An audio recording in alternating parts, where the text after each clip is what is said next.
मकर संक्रांति के पर्व पर बाबा महाकाल का किया गया विशेष श्रृंगार। बाबा के दर्शन करने उमड़ा जनसैलाब। उज्जैन के विश्व प्रसिद्ध बाबा महाकालेश्वर के मंदिर में आज भक्तों का सैलाब उमड़ा है। यहाँ बड़ी संख्या में बाबा महाकाल के दर्शन करने लोग पहुँचे हैं। मकर संक्रांति का पर्व होने के कारण बाबा को विशेष श्रृंगार किया गया है। तिल के लेप से बाबा महाकाल को अभिषेक किया गया है। पंडित विकास पुजारी की माने तो आज के दिन तिल का दान करने से पुण्य की प्राप्ति होती है। वही शास्त्रों के अनुसार सभी त्योहार बाबा महाकाल के आंगन में सबसे पहले मनाया जाता है। ऐसी मान्यता है कि बाबा पहले त्योहार मनाते हैं, उसके बाद ही उनके भक्त यह त्योहार मनाते हैं। इसके साथ ही विशेष पूजन में बाबा महाकाल से प्रार्थना की गई है कि कोरोना के बढ़ते प्रकोप को जल्द से जल्द खत्म किया जा सके और भारत देश सहित संपूर्ण विश्व में शांति बनी रहे। बृहस्पति भवन में हुई वीडियो कॉन्फ्रेंसिंग में मुख्यमंत्री ने की घोषणा, सभी स्कूल बंद, प्री बोर्ड एग्जाम घर से ही देना होगा। किसी भी इवेंट में 250 से ज्यादा लोग नहीं जुट सकेंगे। मुख्यमंत्री शिवराज सिंह चौहान ने सभी स्कूलों को 31 जनवरी तक बंद रखने का ऐलान कर दिया है। ऐसे में 20 जनवरी से होने वाले प्री बोर्ड एग्जाम घर से देना होंगे। सभी तरह के मेले, रैलियों और जुलूसों पर रोक लगा दी गई है। नाइट कर्फ्यू पहले की तरह रात 11 बजे से सुबह 5 बजे तक रहेगा। आर्थिक गतिविधियां जारी रहेंगी। मुख्यमंत्री ने कहा कि स्कूल 50% क्षमता के साथ खुल रहे थे। बैठक में जो सुझाव आए हैं, उनके अनुसार जरूरी हो गया है कि 31 जनवरी तक सभी सरकारी और प्राइवेट स्कूल बंद कर दिए जाएं। आगे भी परिस्थितियों पर नजर रहेगी। इसके बाद पाबंदियों को लेकर निर्णय किया जाएगा। 15 जनवरी से स्कूल बंद रहेंगे। गृह मंत्रालय ने गाइडलाइन जारी कर दी है। मुख्यमंत्री की वीडियो कॉन्फ्रेंसिंग में उज्जैन के बृहस्पति भवन से संभागायुक्त, आईजी, डीआईजी, कलेक्टर और एसपी मौजूद रहे। यहां शासन की ओर से मंत्री मोहन यादव शामिल हुए। जनप्रतिनिधि के तौर पर सांसद अनिल फिरोजिया और विधायक पारस जैन भी थे।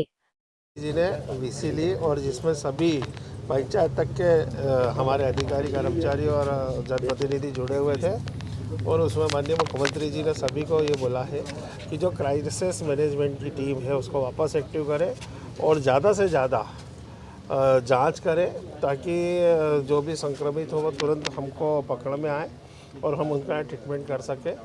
और 31 तारीख तक पहली क्लास से लेकर 12वीं क्लास तक के बच्चों के स्कूल उन्होंने अभी बंद कर दिए हैं। 31 तारीख के बाद वो निर्णय लेंगे। लेकिन हाँ, उसमें अभी हमने ये निर्देशित जरूर करा है कि जो बच्चे डोज लगाने से वंचित रह गए हैं तो स्कूल के प्राचार्य उनके सबके नंबर लेके कॉल सेंटर वहाँ पे तुरंत लगाएं और उनके माता पिता से और बच्चों से बात करके उनको तुरंत ये डोज लगवाएं ताकि हमारे बच्चे सुरक्षित रहें। तो ये अभी क्राइसिस मैनेजमेंट की बैठक में निर्णय लिया। और इसमें एक चीज़ है, वो दर्शन बराबर चलते रहेंगे, उसको नहीं रोकेंगे। लेकिन हाँ, शादी ब्याह में 250 लोग और जो है शव यात्रा में 50 लोगों का जो निर्णय पहले ले चुके हैं वो यथावत जारी है।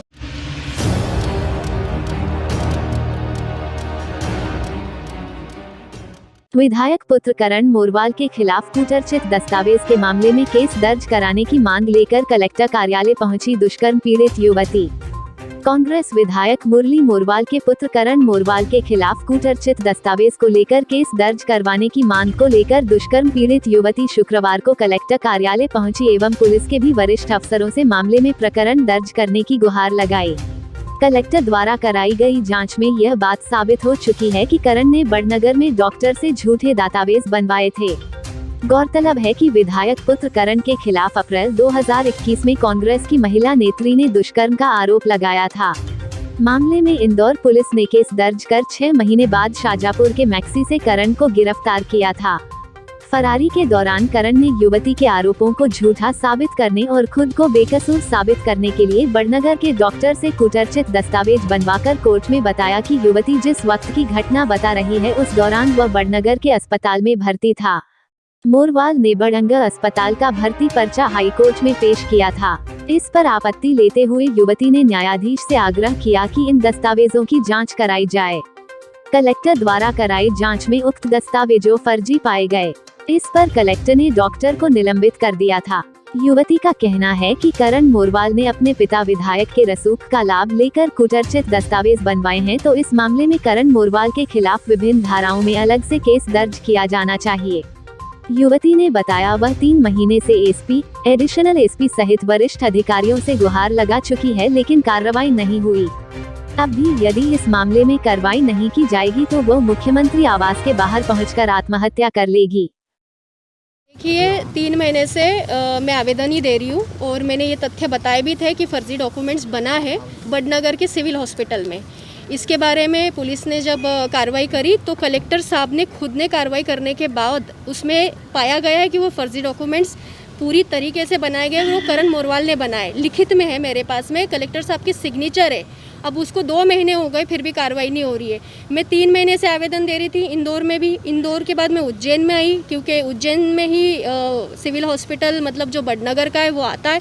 तो मैंने कलेक्टर साहब को भी आवेदन दिया, एसपी को दिया, एडिशनल एसपी को दिया। मुझे टाला क्यों जाता है? क्योंकि वो विधायक साइड से फ़ोन लगा देते हैं ना, तो इस तरीके से ये हरकतें हो रही। अब मुझे एक बात बताइए, कलेक्टर साहब की सिग्नेचर है, 18 पन्नों का पूरा फाइल बना हुआ है जिसमें कलेक्टर साहब की सिग्नेचर है। उनकी भी जाँच मतलब झूठी है क्या? किसकी जाँच? फर्जी डॉक्यूमेंट्स बनाए थे? देखिए वो 13 से 15 तक एडमिट था हॉस्पिटल में, ये दिखाया गया है। तो पूरे डॉक्यूमेंट्स नकली है, ये जांच में पाया गया है और वो भी कलेक्टर साहब की जांच में पाया गया है। 13 से 15 कौन सा महीने की बात कर रहे हैं? ये है फरवरी की बात है फरवरी कि जब घटना हुई थी, जो महिला थाने में रजिस्टर है केस, उसके बारे में। जब फरार थे गई? नहीं, जो घटना है ना, घटनाक्रम 14 तारीख का है ना, तो ये 13 से 15 तक एडमिट थे, ये इन्होंने बताया है। तो अगर 13 से 15 एडमिट थे तो फिर इंदौर में जो सीसीटीवी फुटेज में वो पाए गए, उनकी गाड़ी की एंट्री है, तो ये सब तथ्यों पे जांच करने के बाद कलेक्टर साहब ने खुद डॉक्टर को सस्पेंड किया और वो जांच को पूरी तरीके से, मैंने खुद ने आरटीआई से निकलवाया वो जांच। उसी जांच को लेके मैं एडिशनल एसपी साहब के पास भी गई, एसपी साहब के पास भी 30 दिसंबर को मैं एसपी साहब के पास आवेदन देने गई। तो एसपी साहब ने आवेदन रख तो लिया, रिसीविंग तो दे दी। नेक्स्ट डे 31 को विधायक मुरली मोरवाल खुद एसपी साहब से मिलने चले गए। अब रोका कैसे जा रहा है ये आप देखिए।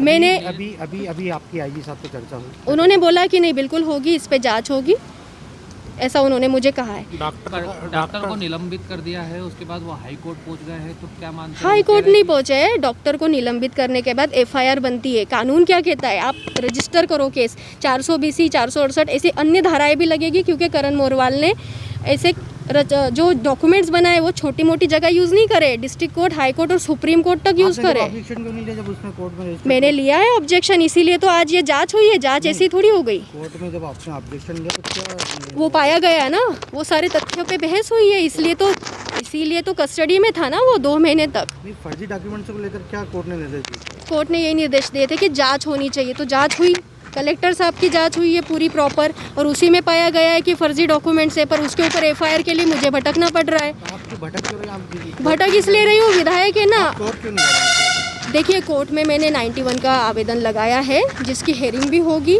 और सुप्रीम कोर्ट तक इन्होंने जो डॉक्यूमेंट्स लगाए उसके ऊपर भी तथ्य पे जाँच होगी।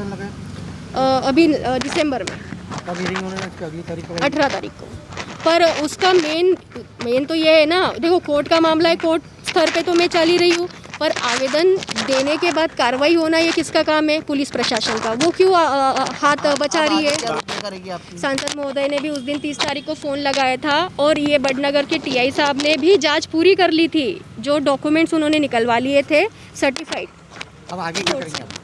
आगे कुछ नहीं, अभी ये अगर अभी एफआईआर नहीं होती है आज दर्ज, आज इन्होंने मुझे आश्वासन दिया है, अगर 2 दिन में एफआईआर नहीं होती है, सीएम हाउस के बाहर जाऊंगी, सुसाइड करूंगी, क्योंकि अब मैं थक चुकी हूँ, अब मैं टूट चुकी हूँ। एक लड़की एक मर्यादा तक सहती है, किस किस से लड़ूँ मैं? अगर पुलिस प्रशासन विधायक को बचा रहा है, आरोपी को बचा रहा है? कोई धमकी आपको मिल रही है? वो तो सारी नॉन है भैया, जितनी भी धमकियाँ मुझे मिली है, इन लोगों ने अटैक्स करवाया। अभी दिसंबर में 16 दिसंबर को विधायक जी खुद आए, एक बहुत बड़ा अमाउंट का एक वो लेके कि सेटल कर लो, ले दे के ख़त्म कर लो। उस दिन भी विधायक को उन्होंने कहा बहुत सारी बातें, पर मैंने उनको बोला कि 10,000 करोड़ भी दे दोगे तो भी मेरे स्वाभिमान को आप खरीद नहीं पाओगे। ये उनको करारा जवाब उनके मुंह पे मिल गया था। मैडम आपकी जांच की झूठी निकलेगी, सो सिंपल सी बात है ना। कलेक्टर साहब की जांच झूठी निकलेगी क्या? आप ये सोचो ना, किसकी जांच झूठी निकलेगी फिर? नोटिस की कॉपी है, सही रिपोर्ट है। सही रिपोर्ट है ना, तो फिर करण मोरवाल, अच्छा सही रिपोर्ट है तो करण मोरवाल वहाँ पे सीसीटीवी फुटेज में कैसे, उसके गाड़ी की एंट्री कैसे, ये बताइए आप। इतनी बड़ी बात, वो तो पुलिस ने खुद ने जब्त करी है ना सीसीटीवी फुटेज। धन्यवाद। इसे और यही ने मेरे को बताया कि उन्होंने कोई हाई कोर्ट से कोई डॉक्यूमेंट्स भी निकाले हैं और वो कार्रवाई कर रहे हैं, तो उसमें भी जो बिटिया है उसके साथ न्याय होगा। और अभी हमने भी आश्वासन दिया, मंत्री जी हमने भी आश्वासन दिया, उसके साथ न्याय होगा। जो गलत है उसके ऊपर कार्रवाई की जाएगी।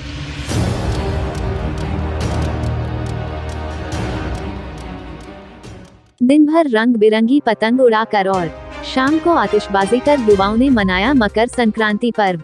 मकर संक्रांति का पर्व काफी धूमधाम से मनाया जा रहा है। लोगों द्वारा भगवान को तिल गुड़ का भोग लगाकर पूजन अर्चन किया गया। वहीं अधिकतर लोगों ने उगते सूर्य को जल चढ़ाते हुए दिन की शुरुआत की। वहीं बच्चों और युवाओं ने दिन भर रंग बिरंगी पतंग उड़ाकर और शाम को आतिशबाजी कर युवाओं ने मनाया मकर संक्रांति पर्व को हर्षोल्लास से मनाया। पतंग उड़ा रहे युवाओं का कहना है कि वो बीते 10 वर्षों से मकर संक्रांति पर्व पर पतंग उड़ाते आ रहे हैं और यह पर्व उन्हें बहुत अच्छा लगता है। इसलिए इस पर्व को लेकर 8 से 10 दिन पहले से तैयारी करना शुरू कर देते हैं। इस दौरान वह अच्छी पतंगों का चयन कर खरीदते हैं और इसके साथ ही अच्छे मांझे का चयन करते हैं और नहीं मिलने पर उसे एक्सपर्ट व्यक्ति से मांझा तैयार करवाते हैं।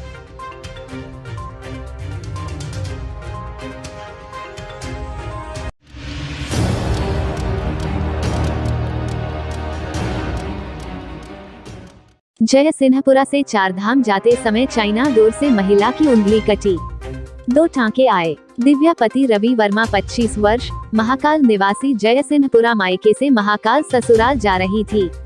3 साल का बेटा और 6 साल की बेटी भी साथ थी। तो कहाँ से कहाँ जा रहे थे आप, कैसे हुआ? हम मायके से हमारे घर आ रहे थे जयसिंहपुरा से महाकाल पे, तो आते वक्त गले में से डोर हटाई मैंने, जैसे ही वो गाड़ी पे तो वो हाथ में आके और अंदर फंस गई उंगली में, उंगली कटी। वैसे ही मैं रुकी, या तो एक्सीडेंट हो सकता था हमारा, वहाँ पे बच्चे भी गाड़ी पे से गिर सकते थे। अगर वहाँ कोई नहीं होता तो हमारा एक्सीडेंट हो सकता था। आज आपके साथ 2 बच्चे थे मेरे, एक 3 साल का लड़का था और एक 6 साल की गुड़िया है मेरी। आपकी घटना है, कौन सी डोर से आपको? चाइना की डोर से मुझे ये हुआ है। अभी कितने टाके लगे आपकी उंगली में? अभी मेरी उंगली में 2 टाके लगे। आपका नाम बता दीजिए। मेरा नाम दिव्या वर्मा है। देश विदेश गांव शहर सब पे नजर, सबकी खबर, नया रूप है नए है रंग, सबको समेटे अपने संग। आपका अपना शहर का सपना दैनिक अवंतिका, दैनिक अवंतिका, दैनिक अवंतिका। राजनीति फिल्मी बातें सब कुछ ही हम इसमें पाते। घर होटल ऑफिस या दफ्तर, क्लर्क प्यून या हो फिर अफसर, सबका चहेता सबका प्यारा दैनिक